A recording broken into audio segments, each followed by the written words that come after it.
My name's Isaac, and I'm 30 now, but some memories don't fade. They ferment, get sharper with time. I don't talk about my childhood much.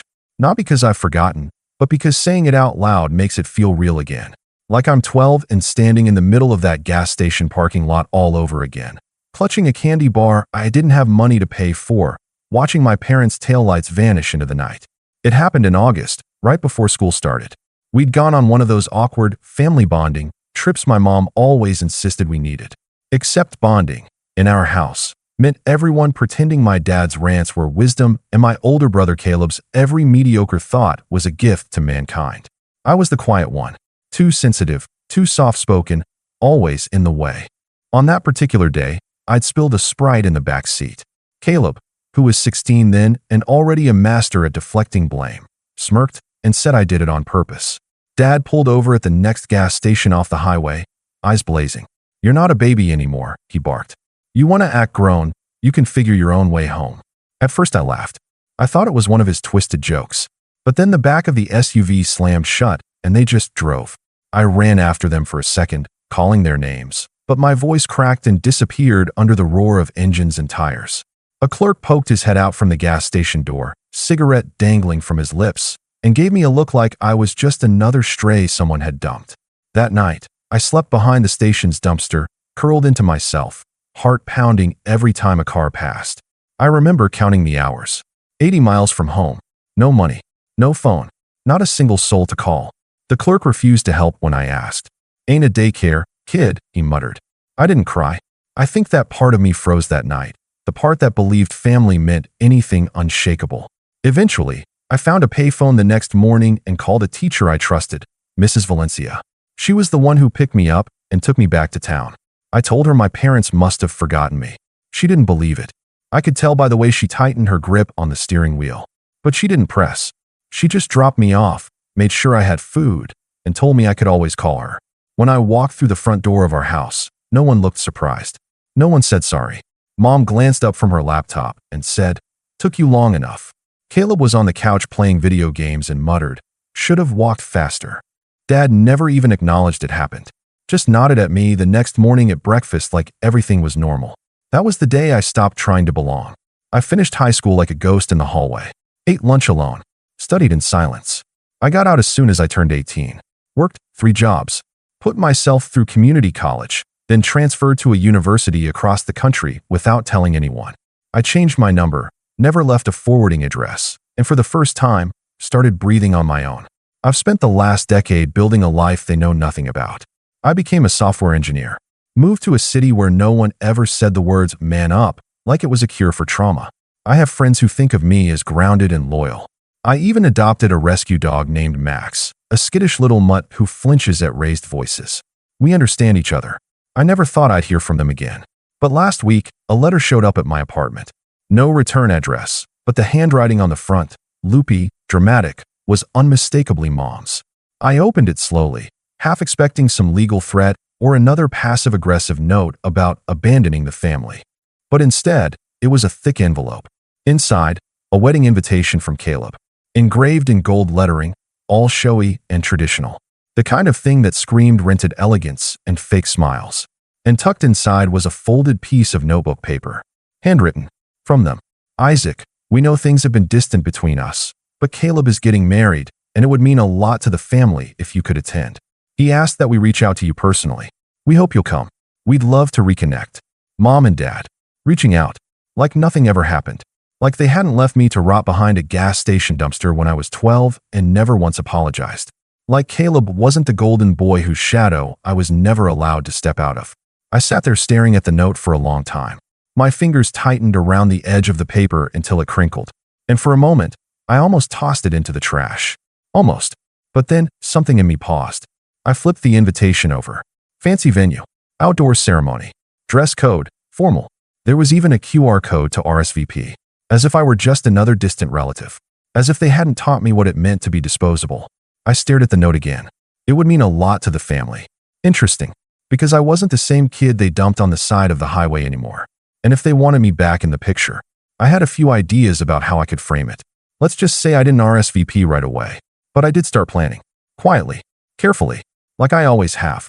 Because some debts don't get paid in words, they get paid in presence. And sometimes, showing up is the loudest thing you can do. The moment I saw Caleb's fiancee's name, Emily R. Kensington, printed in embossed cursive on the invitation, I knew exactly what kind of wedding this was going to be. Upper middle class perfection, long games, live quartet, personalized cocktail napkins with their initials. The Kensingtons were local royalty back in my hometown. Old money, old gossip, old grudges. I remembered Emily vaguely from school, always dressed like she was heading to church or a job interview, even at age 15. The kind of girl who never had to fight for attention because it was given to her like an inheritance. So Caleb landed her. Of course he did. The charming oldest son, quarterback smile, parents who orbited around him like he was the sun. My parents probably wore their approval like jewelry. I looked her up online that same night. She was everything you'd expect. Dental school grad, curated Instagram with inspirational quotes and cappuccino art, engagement photos under a tree that looked like it came from a wedding magazine. And there, buried in the tags of one post, was a link to their wedding website. I clicked it. Welcome to Caleb and Emily's big day. Countdown, 3 weeks. Location, Stonebrook Vineyard and Lodge. Registry, Bloomingdale's, Crate and Barrel, Amazon. Dress code, black tie optional. Please arrive 30 minutes before the ceremony begins. Shuttle transportation available from the guest hotel. We are so excited to celebrate with friends and family. Family, right. There was even a section titled The Love Story. Caleb had written it himself. Or, at least, it was written from his perspective. It was all so polished it could have been written by a PR firm. I was always the kind of guy who believed in fate. But nothing prepared me for Emily. Her grace, her kindness, the way she looked at me and saw more than just the guy I used to be. More than the guy you used to be? I read that line 3 times. And then I remembered what he used to be. A bully in khakis. A liar with a halo. The same boy who'd once pushed me into a pond at my own 12th birthday party and told our parents I slipped. I had to walk home soaked while everyone else ate cake. They laughed about it for years. I wasn't planning to go to the wedding. Not until I saw that line. Because here was Caleb, rewriting his own history. Pretending there was no collateral damage in the path he took to manhood. And now the same people who left me behind, literally, were calling me family again. I didn't RSVP online. That would have been too easy. Instead, I used an old friend from college, Jenny, who now works in logistics, to send me a high-end formal suit. Custom fit, midnight blue, with a vest that looked like it belonged in a James Bond film. I even booked a room at the same luxury guest hotel listed on the site, paying up front and under a slightly different name. I didn't want them to know I was coming. Not yet.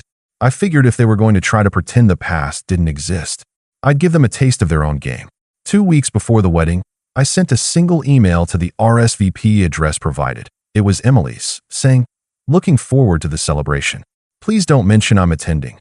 I'd like to surprise the happy couple. Isaac." No reply, but it was marked as read. The week leading up to the wedding, I cleared my schedule, prepped my dog Max with a sitter, and packed light. Just the suit, a pair of polished shoes, and one old photo, folded and worn, of me at 12 years old, standing outside that gas station, with a backpack and a blank stare. Mrs. Valencia had taken it the morning she picked me up. She'd printed it years later and mailed it to me with a note that simply said, "You survived." I wasn't sure what I was going to do with it yet, but it felt right to bring it. When I arrived at the vineyard the day before the wedding, the place looked like a set from a movie. Rolling hills, polished wooden beams, fairy lights strung through archways. Perfect weather, perfect people. Every detail was calculated to broadcast warmth and elegance, but the kind that excluded people like me by design. The rehearsal dinner was in full swing. I watched from a quiet corner of the outdoor terrace, sunglasses on, suit jacket folded over my arm. No one noticed me at first, and then I saw her. Mom. She looked thinner than I remembered, like a balloon that had slowly deflated but tried to maintain its shape. Her hair was dyed a deeper brown, almost reddish, and she wore a pearl necklace that clashed with her sunburnt neckline. She was laughing, that high, brittle laugh that always sounded like she was trying to convince everyone she was fine. And beside her, Dad, wearing a blazer that probably still had the same money clip in the inside pocket, the one he used to flick open dramatically whenever he wanted to remind us he was providing. His face was puffier than I remembered, like life had finally started pushing back. They were talking to Emily's parents, smiling, shaking hands, praising Caleb with that same sugary tone that once made my skin crawl. I didn't approach them. Not yet. But then Caleb turned, and for the first time in almost 2 decades, we locked eyes. And his face dropped. Not enough to alert anyone else. But I saw it. The flicker. The unspoken, "What is he doing here?" that passed across his perfectly groomed expression. He raised a glass at me, hesitated, then quickly turned away like he hadn't seen me at all. But I knew he had. And more importantly, now I knew he hadn't told them I was coming. I slipped out before the toast, walked back to the hotel, heart buzzing with adrenaline. My hands were shaking slightly, not with fear, but with anticipation. They had asked me to come. They wanted me to be part of the family again. I was about to show them exactly what that meant. And I hadn't even opened my mouth yet. The morning of the wedding arrived cloaked in mist and tension. I stood at the floor-length window of my hotel room, watching fog roll across the Vineyard Hills like something out of a movie. I barely slept. Not from nerves. I wasn't nervous, but from memory. My mind replayed it all like a silent reel. The cold pavement behind the gas station, the look on Mrs. Valencia's face when she pulled up, the silence at home when I returned. I ironed my shirt slowly, deliberately, pressing out every crease like it was a scar I could flatten. Then I reached for the old photo. Folded. Faded. 12-year-old me staring into the distance, eyes wide with something between fear and disbelief. I slid it into my breast pocket, behind a silk square, close to my chest. The shuttle to the vineyard was full of guests who didn't know me. Distant cousins, old neighbors, Emily's college friends. Everyone chattered about the venue, the view, the dress. No one looked my way. I preferred it that way. When I stepped off the shuttle, the place had transformed. White chairs fanned out across the grass like dominoes. A floral arch stood center stage, thick with ivory roses and pale greenery. Classical music floated in the air, and waiters passed around glasses of Prosecco like it was liquid gold. It was, frankly, stunning. I kept to the back. I saw them again. My parents, now seated in the front row, beaming at guests, shaking hands with the officiant. Dad laughed too loudly. Mom clutched a bouquet of white lilies that didn't suit her at all. Caleb stood off to the side in a tailored tuxedo, talking to someone I assumed was his best man.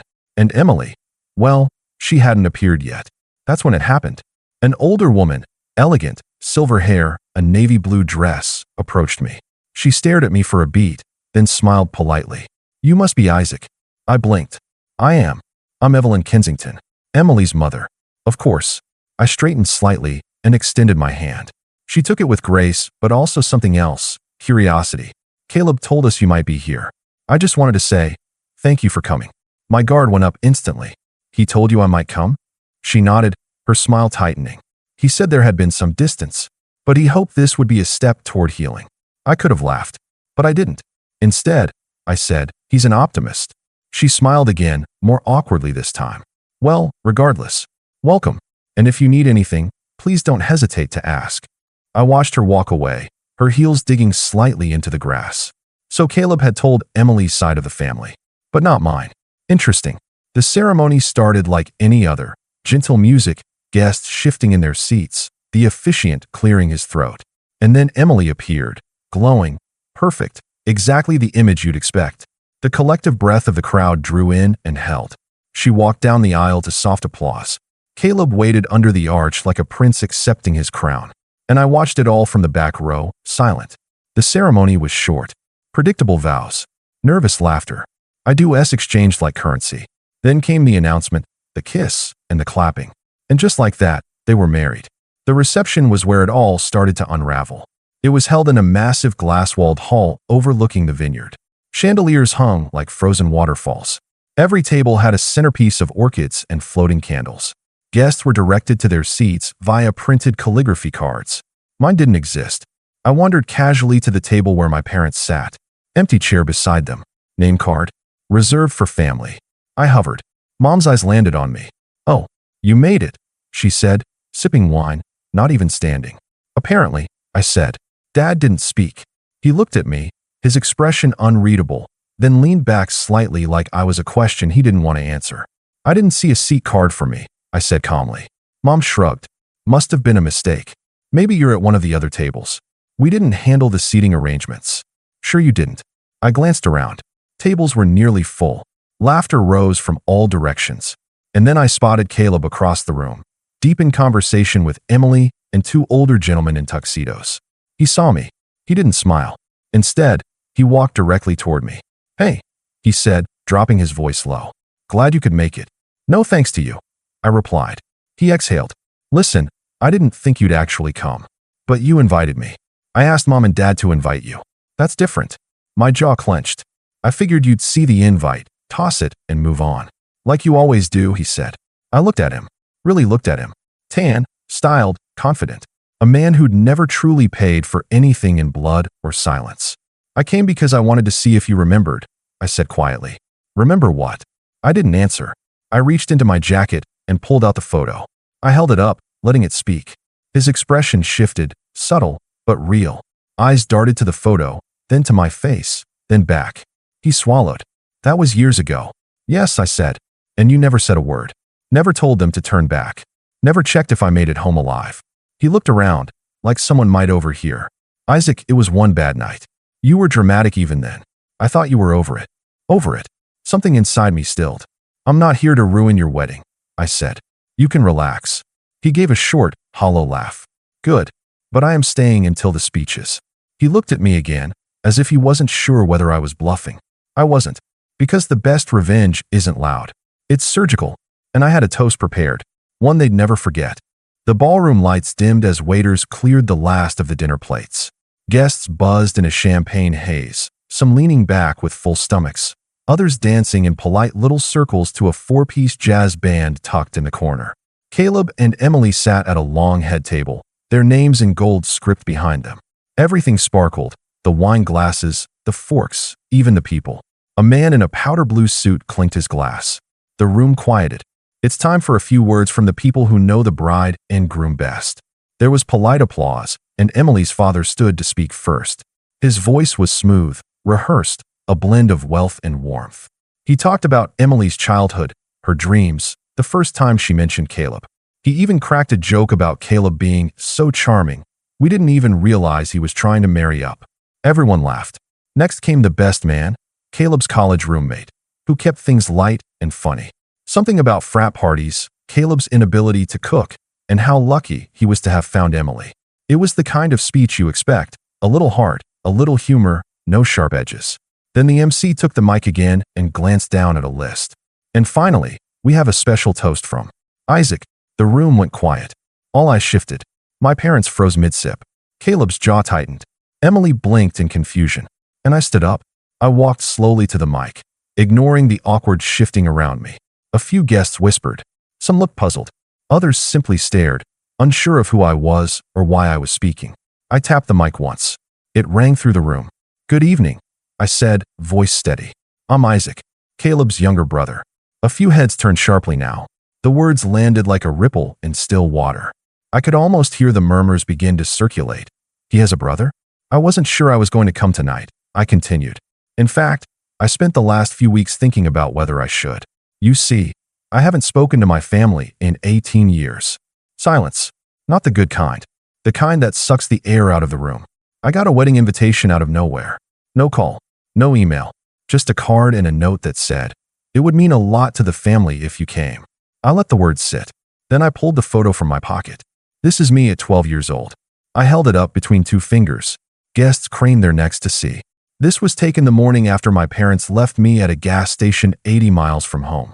I had spilled a soda in the car, and instead of scolding me, they left. Told me to man up and figure it out. The crowd shifted. Uneasy glances.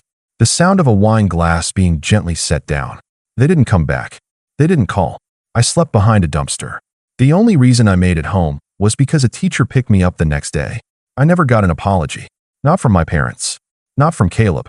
And until this wedding invitation arrived, I thought they were all perfectly happy pretending I didn't exist. I looked at my parents. Dad's face was pale. Mom's mouth hung slightly open, as if she was trying to summon a response but couldn't find one fast enough. "Now, I'm not here to ruin anyone's evening," I said. "Emily, you seem lovely. Your family has been kind and welcoming. And Caleb, well, you've always known how to put on a good face." That line hit hard. His expression cracked for just a moment. But I think weddings are about honesty. About truth. And it wouldn't be honest if I stood here tonight pretending that we were ever close. Or that I grew up in a house where family meant protection, not survival. The room was stone silent now. People barely breathed. I was invited to this wedding to play a part in a picture-perfect day. A prop, really. A brother-shaped placeholder. I look back at Caleb. So consider this my gift to you. I placed the photo on the head table, right in front of him. A reminder of what family looks like when you turn your back on it. Then I turned, slowly, and walked away from the mic. No applause. Just stunned silence and a few audible gasps. And as I walked past my parents' table, I heard my mother hiss my name. Barely a whisper. My father started to rise, but I didn't stop. I didn't look back. I exited through the side of the hall and walked out into the cool night, the music now distant behind me. I wasn't angry. I wasn't shaking. I was free. But freedom is a strange thing. It doesn't always come with peace right away. Sometimes it just leaves a silence behind, the kind that makes you wonder what happens next. I had made my move, but the fallout, that was still coming. The drive back to the hotel was quiet. No jazz band, no clinking glasses, no performative laughter echoing off marble walls. Just the hum of tires against the gravel and the low whir of my thoughts catching up with me. I didn't go back to my room right away. Instead, I took a walk down one of the vineyard trails behind the hotel, winding between rows of dark grapevines under a moonlit sky. The tension in my chest had unraveled, thread by thread, with every step I took away from that wedding hall. I could still hear my mom's sharp gasp, see Caleb's carefully composed face fracture in real time, and feel the confused stares of strangers trying to connect that had been deliberately erased from the family photo. For most of my life, I believed I was the ghost in my own family. But tonight, I had reminded them I was flesh and blood and memory. And memory is a dangerous thing, especially when the people around you rely on forgetting. Back at the hotel, I found a voicemail waiting. From a number I didn't recognize. Isaac, it's Emily. Her voice was low, calm, but brittle. I don't know what I expected, but I didn't expect that. I wish someone had told me. I just wanted you to know I'm not mad you said what you did. You deserve to. And I'm sorry. She hung up without giving me a number to call back. That was the first apology I'd received in 18 years. And it wasn't even from my family. I left early the next morning. No breakfast. No drawn-out goodbyes. Just a short email to the front desk asking them to cancel the rest of my reservation and send me the final bill. I didn't feel like waiting around to see the aftermath. I knew my parents. I knew Caleb. They'd either pretend it never happened or scramble to spin it into a misunderstanding. Maybe both. But I also knew the photo was still sitting on the head table when I left. I kept the suit, tossed the tie, went home. And once I was home, really home, in my small apartment where Max greeted me with excited barks and a wagging tail, something strange happened. People started reaching out. First, it was my cousin Hannah. She messaged me on LinkedIn, said she'd heard about the speech from someone at the wedding and wanted to apologize for never asking where I went after I disappeared. Said she always thought it was weird how no one ever mentioned me again, but assumed it was her place not to ask. We talked for a while. She asked if she could visit. I didn't say yes, but I didn't say no. Then came a message from Mrs. Valencia. She still remembered. Still had the photos she'd taken. I always wondered what happened to you, she wrote. I'm so proud of you, Isaac. I hadn't cried in years, but I did that night. It wasn't loud, just a quiet, aching kind of release. The kind you feel after holding your breath for too long and finally exhaling. I started sleeping better, waking up earlier. I found a new rhythm. My job felt easier. My code cleaner. I took Max on longer walks. Started writing again. Short stories, essays, anything to pour the storm in my head into something that made sense. A week later, I got an email from a woman who worked at a nonprofit for estranged adults, children who had been cut off, disowned, or abandoned.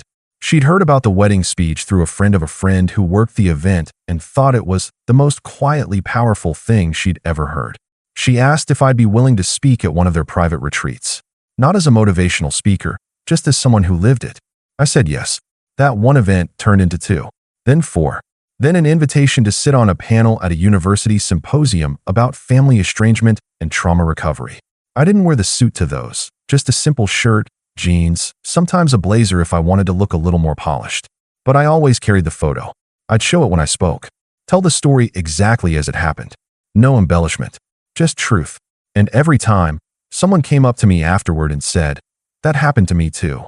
I wasn't alone. I never had been. My voice, the same one they used to call too soft, too sensitive, too quiet, had finally found its volume. It wasn't revenge. Not yet. But it was power. And with every person I helped, every story I heard, Every hand I shook, I felt it grow, not the anger, but the clarity, the certainty. Because while Caleb went back to his new wife and polished reputation, he didn't realize the ripple I'd started, or the fact that I wasn't finished. Because soon, someone else from their side would come looking, and they'd want answers. It started with an email. From Emily. Again. But this time, it wasn't short, or polite, or carefully composed. This one was raw. Isaac, I need to ask you something, and I need you to be honest with me. Did your parents really leave you? Like that? At 12? I asked Caleb. He didn't deny it. He just said, it's complicated. But you didn't sound complicated when you told that story. You sounded clear, like someone who's been carrying something heavy for a long time. If it's true, I need to know more. Please. I stared at the message for a long time. Emily had every reason to shut the door and move on. She could have ignored me, spun it in her head as family drama, written me off as bitter or unstable. But she didn't. She asked for truth, and I wasn't going to waste that. So I replied. I told her everything. No dramatics, no exaggeration, just the sequence of facts. I told her about the gas station, the silence when I returned, how I put myself through school, the way my name was never mentioned again, how they'd rewritten the family photo like I was a smudge they could crop out. I didn't blame her. I didn't ask her to pick sides. I just gave her the truth and let it sit. She replied the next day, I believe you.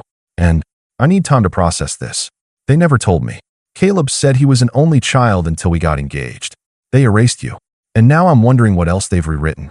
Would you ever be willing to meet for coffee? Just the two of us. It was like watching a crack form in a window that had always been spotless. I knew better than to push. I said yes, but I let her set the time and place. We met a week later, in a quiet cafe, 2 towns away from her and Caleb's home. She wore no makeup, no pearls, none of the bridal polish. Just a hoodie and jeans, hair pulled back, eyes swollen like she hadn't slept. When she sat down, she didn't even say hello. She just asked, what else did they do? So I told her, not everything. Not the little humiliations, the 1,000 small cuts that never bled enough for anyone else to notice, but the big ones. Like when my mom forgot my birthday 2 years in a row and then blamed me for not reminding her. Or when dad refused to co-sign a small student loan, saying, you'll just waste it, while handing Caleb $5,000 for a trip to Cancun. Emily's hand stayed wrapped around her mug the entire time. She asked questions, took mental notes. She didn't try to defend them, just listened. And finally, she said, they called you a ghost. At the wedding. That's how Caleb explained you. Said you vanished when you were a teen. Said you always had a flair for the dramatic. I blinked. They used the word ghost? She nodded. I couldn't help but laugh. Not because it was funny, but because it was so absurdly perfect. They didn't lose a son, I said. They buried one. Emily went quiet, then leaned in, her voice low. You know what scares me most? I waited. She whispered, what if they do that to our kids someday? And there it was. The shift. The doubt had taken root. And Caleb didn't know. Emily stood before she could say anything more. She said she needed time, said she was grateful, said she wasn't ready to talk to him just yet. But she'd be in touch. That was 3 days before I got a letter in the mail. No return address again, just like before. But this time, the handwriting wasn't my mom's. It was my father's. And inside, a note scrawled in rigid, uneven letters. Isaac, I don't know what you think you're doing. This isn't helping anyone. You're bringing shame on the family. Let it go. If you keep stirring things up, there will be consequences. We gave you a second chance to be included. Don't make us regret it. Dad. There it was. No apology. No regret. Just threat disguised as dignity. I sat with the note for a moment. Then I placed it next to the photo of 12-year-old me. 2 artifacts of the same legacy. And I smiled. Because now I had what I needed. Proof. Words, written by his own hand, revealing exactly who he was, and still is. I scanned the letter, saved it to a secure folder, and backed it up to 2 cloud drives. Then I picked up my phone. I called a journalist. Someone I'd met at one of the trauma panels. She'd told me once, if you ever decide to share your story, I'll help you do it right. She answered on the first ring. I'm ready, I said. But I don't want to just talk. I want to show them. She paused, then said, how far are you willing to go? I looked down at the note, at the photo, at the name on the return invite that tried to erase me. All the way, I said. The article was published under the title, Left Behind, One Man's Quiet Escape from a Family That Tried to Erase Him. It went live on a Tuesday morning. By noon, it had already been shared thousands of times. The journalist I worked with, Claire Russo, had done her research. She verified every detail. She interviewed Mrs. Valencia, confirmed the gas station incident, even tracked down my old landlord who vouched that I'd put myself through school without family support. The story included the photo of me at 12, standing near the dumpster with a torn backpack and cracked sneakers. It included quotes from my speech at the wedding. It included the letter from my father, blurred only slightly to preserve privacy, and Emily's permission to mention that she had reached out to me afterward. Claire was careful, precise, not a tabloid piece, not a scandal-bait hit job, just truth, told clean and unfiltered. And that's why it exploded, because it wasn't loud. It was honest. Comments poured in. People saying it reminded them of their own estrangement, their own moments of being dismissed or replaced or silenced. Others praised the restraint I'd shown at the wedding. A few guessed which vineyard it had been, though I never confirmed it. But what mattered more were the private messages I received. Dozens of them. From people who'd been disowned, forgotten, labeled problem children by families who refused to take accountability. But the best one? That came from a Kensington, Emily's older brother. His name was Mark, and he didn't mince words. I always thought Caleb was fake. Too polished, too rehearsed. Now I know why. I'm sorry they did that to you. My parents are furious, not at you, but at Caleb. They feel like they were lied to, used. They're meeting with Emily today. Thought you'd want to know. I didn't reply. I didn't need to. Because just 2 days later, another email arrived. From Emily. Isaac. I read the article. I saw the comments. I showed Caleb. He exploded. Said you ambushed him. Said you made it all sound worse than it was. But you didn't. You didn't even share everything. And that's what made me realize you're telling the truth. He asked me to choose. I chose. I'm staying at my parents' place for now. The marriage is being annulled. I'm sorry it had to happen like this. But thank you for not letting me step into that lie with blinders on. Emily. I read the message 3 times. Then I closed my laptop and sat in silence for a long while. Because I wasn't celebrating. I wasn't gloating. I was remembering. I was remembering the day I stood in our hallway at 12 years old, holding a gas station candy bar in my hand, thinking they have to come back. They have to. And now, nearly 2 decades later, the family that left me behind had finally tasted what it meant to lose control of the story. It wasn't over. Because 3 days after the article dropped, my parents called. I don't know how they got my number. Maybe through an old contact, or maybe they finally started paying attention to the places I'd spoken at. But when I saw unknown number, I let it go to voicemail. Then I listened. It was my mom. Her voice was trembling, not with sadness, but fury. Isaac, how dare you? We invited you. We tried to be civil. And you humiliated us. You've ruined Caleb's life. Emily's parents are threatening legal action over the gifts, the deposits, the reputation. You think this is justice? It's cruelty. Vindictive, petty cruelty. I hope you're happy. I hope you're proud of yourself. Then my dad got on the line. His voice wasn't angry. It was quiet, almost defeated. You always were too soft. I should have known you'd grow into the kind of man who'd twist a moment into a weapon. Congratulations. You've destroyed your family. Don't ever call us again. Then he hung up. I stared at the wall for a while, wondering if the words would sting, if they'd echo like they used to. But they didn't. Because I didn't destroy my family. They destroyed the version of me that still needed them. And that was the difference. I stood up, walked to my desk, pulled open the drawer, and took out the photo one last time. The 12-year-old boy who had no idea what he would grow into. I smiled at him. Then I put the photo away. Not because I was burying the past, but because I'd finally finished writing the ending. The fallout didn't arrive all at once. It came in fragments. First, it was whispers, mutual acquaintances from my hometown reaching out, people I hadn't spoken to in over a decade. Some messaged me privately with shock, others with guilt. I had no idea. I thought you moved for college. Your parents always said you were difficult. Then came the social media shifts. My parents, who'd spent years curating their image online, suddenly went dark. Family photos began disappearing from their pages. The proud parents of Caleb and Emily banner vanished. And the most telling sign? Caleb's entire wedding album was deleted overnight. No explanation. Just gone. I found out later through a quiet LinkedIn update that Caleb had taken a leave of absence from his company. Personal matters, the blurb read. But I knew better. Emily had followed through with the annulment. She moved in temporarily with her brother and eventually returned to her studies. She sent me a short message weeks later. I'm rebuilding. It's messy, but it's mine. Thank you again. I hope you're doing okay. I was. Better than okay, actually. The nonprofit invited me to become a regular contributor. I began working with them part-time, helping organize outreach for other estranged young adults. I started writing, not just articles, but a book. The working title? Ghost Son, What Happens When They Pretend You Never Existed. I didn't write it for revenge. I wrote it for the kid I used to be. For the kids still out there, quietly packing a bag they'll never unpack because they're afraid even their footsteps are too loud. One day, I received a letter. Not from my parents. Not from Caleb. From Mrs. Valencia. Still written in her loopy, generous cursive. Dear Isaac, I clipped out your article and read it twice. Then I put it on the wall of my classroom, right above the desk where I keep extra snacks for students who never bring lunch. I tell them about you sometimes, not by name, but your story. That sometimes, being kind isn't just about helping someone up. It's about remembering them when everyone else forgets. I'm so proud of you. Love, Mrs. V. That one made me cry. Not the silent tears I was used to. Real ones. The kind that cracked something open inside. Because for the first time in my life, I didn't feel like I was proving anything anymore. I wasn't a shadow. I wasn't the forgotten. I was here. I had survived. And now, I was living. So when people ask me how it felt, standing in front of my family and showing them the truth, I just smile. Because the truth? The best revenge isn't watching them crumble. It's watching yourself rise, in full daylight, while they're still trying to rewrite the dark. And I've never looked back.